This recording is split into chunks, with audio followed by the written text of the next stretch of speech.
So what do you guys have planned for Doge and Elon Musk?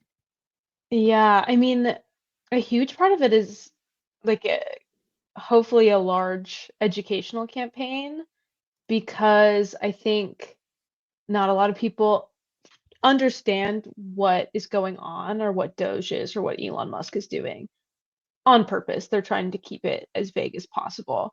So we're trying to educate people as much as possible about what his like mission really is and also call out the blatant conflicts of interest that are presented with Elon Musk running Mhm. something called the Department of Government Efficiency.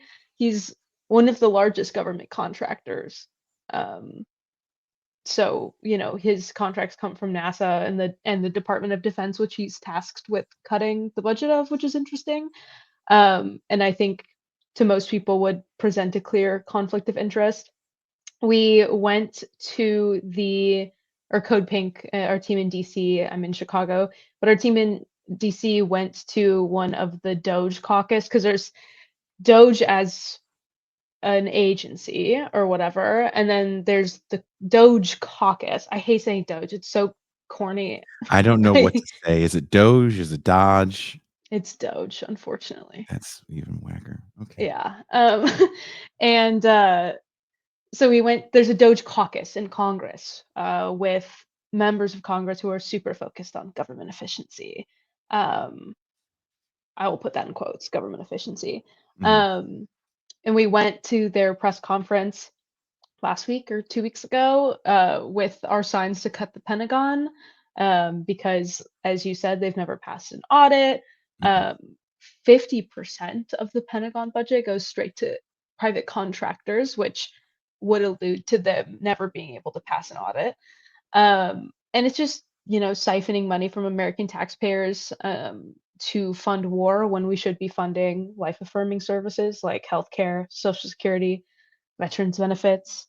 Um, so while Elon is talking about government efficiency and cutting the deficit or whatever, he's Mhm. actively cutting social services and not actively cutting the Pentagon budget because he's a huge government contractor.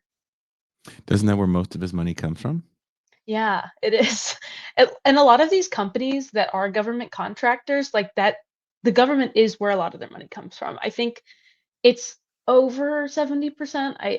I think it's, yeah, I don't want to get the wrong number, but it's over 70% of Lockheed Martin's revenue comes from the US government. Jesus, Um, yeah. it's kind of frightening. What are some of the potential long-term consequences of privatizing essential public services on social societal equity and access? Yeah, I mean, there's a lot.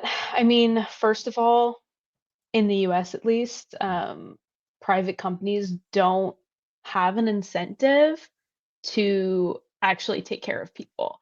The government has a bigger incentive to do so because taxpayers fund the government, we make the economy run, et cetera, et cetera. But private companies don't really, they're not able to do that. And what Elon is doing at Doge, essentially, like the nitty-gritty details of it, besides laying people off and just like trying to cancel contracts illegally, is using like AI to try and weed out people's jobs and replace it with AI and with technology. So you're not having a human make those decisions, which presents an issue, obviously. Um, and also when you get into like things like social security, Elon's been talking about cutting social security because it is costing money. That's just money that workers have paid into that they Yeah. deserve rightfully when they retire. So I don't even know how you privatize something like Social Security. That is money that workers for decades have been paying into the government to rely on when they retire because we don't have a good system set up for people who retire. How does that make you feel? Because you are a younger person, and I'll be honest. Now that I'm old, like get up in the morning and stretch and break something old. And you're not even close to that yet. You can still do all the fun. You can stay out. to the wee hours of the morning and just go to work fresh faced, right? You could do that. Still do it.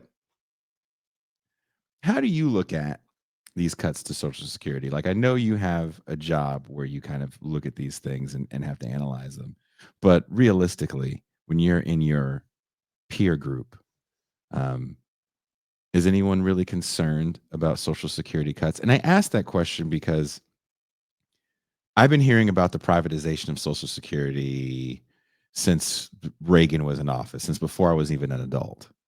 The talk got ramped up a little bit during Bush Jr., but there's always been Democrats in office to put a kibosh on at least that, right?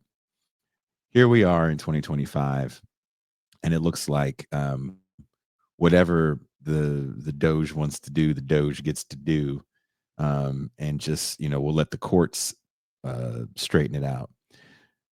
I haven't heard too many people talking about the Social Security cuts outside of this left media realm. Is it something even your friend group is talking about? Are you worried about cuts to Social Security? Um, I was really lucky to have a really incredible history teacher in high school. So when we talked about Social Security, we got to the conversation of Social Security, and Medicaid and all that jazz that came around about the same time.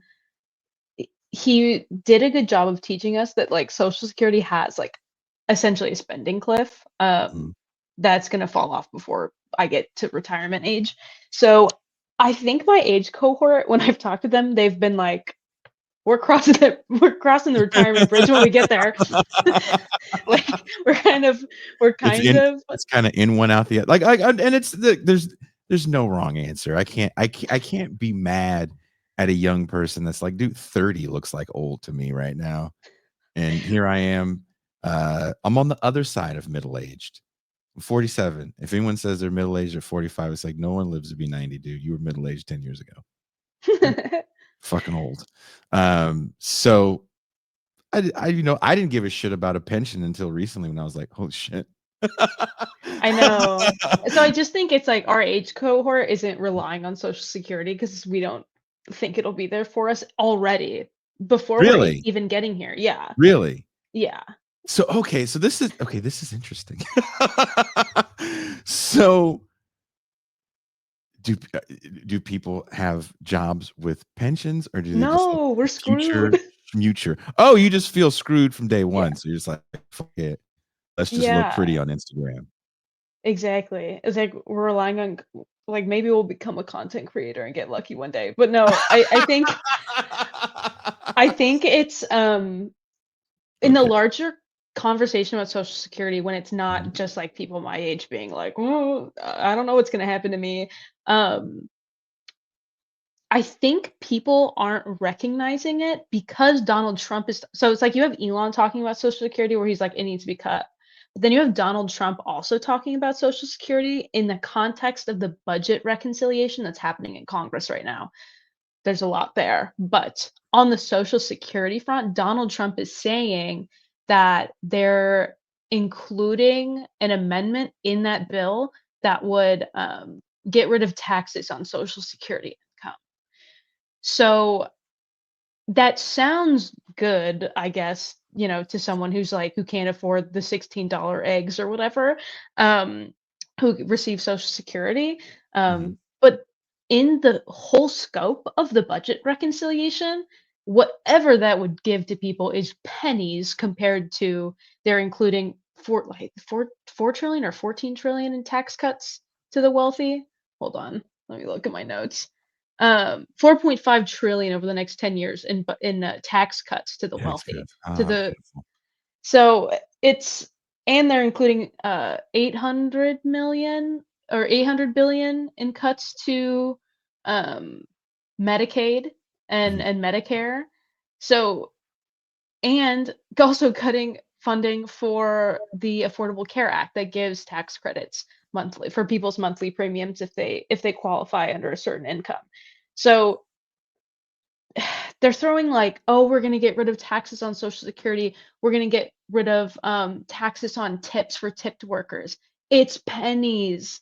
It's pennies. They're actually stealing our money in that bill by giving so many tax cuts to the wealthiest people in our country.